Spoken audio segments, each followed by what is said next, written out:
Bernanke, way over here on the far right. Your left. There you go. Thank you.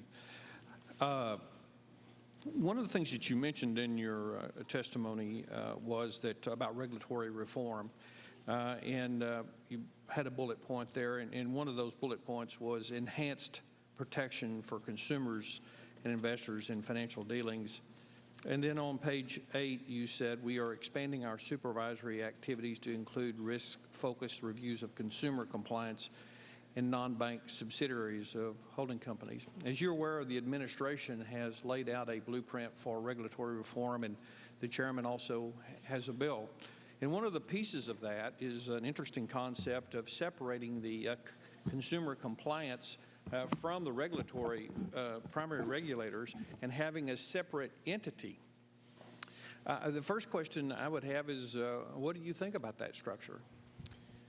Well, I understand the rationale and why people would like to have that, and I'm not going to criticize it, but I just want to say in my remarks, the point was that the Fed has been doing a good job for the past 3 years or so, and we are committed to doing it, and if you allow us to continue to work in that area, we would be interested in doing so. Are there some dangers of bifurcating the regulatory process where you've got one entity looking at consumer products and determining what products financial institutions can offer and endorsing those, or and then having another regulatory agency looking at safety and soundness, and how does that work? Well, there are some costs to it in that you would have double the exams, and there wouldn't be as much coordination between the safety and soundness and consumer protection issues. So there would be some issues related to that separation. And so at a time when I guess we're all feeling like it's time to kind of tighten up the regulatory structure, make sure we plug the holes, and that moving forward, that if we had some places where we weren't actually able to have the ability to, or in fact doing our jobs, does separating those make sense? Well, the argument for doing it, I think, is that those who believe that you need a separate agency that will be committed to consumer protection will have the institutional commitment outweigh some of these other costs. And I simply am noting that the Federal Reserve is also committed and wants to be committed to that goal. If you were writing the regulatory reform, would you keep them the same and not separate them?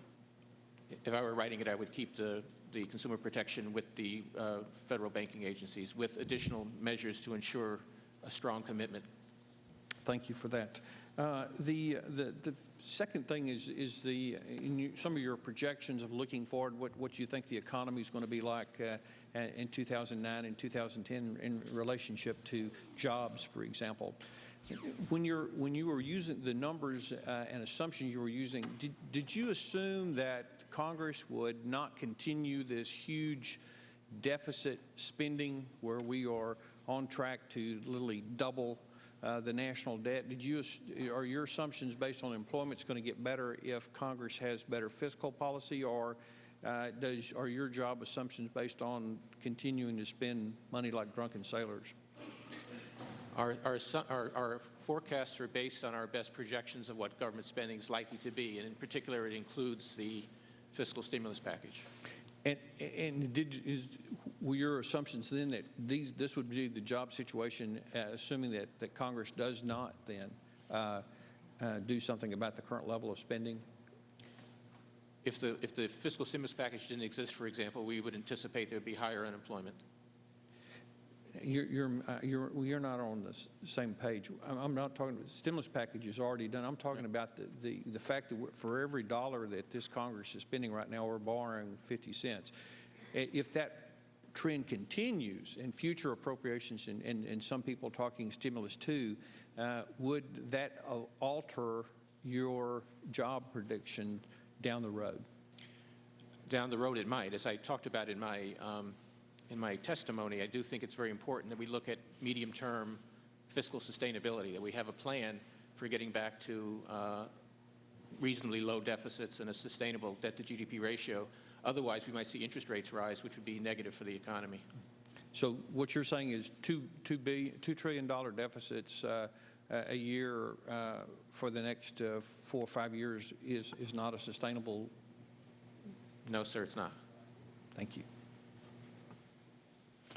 Gentleman from Missouri, Mr. Cleaver. Mr. Chairman, Thank you.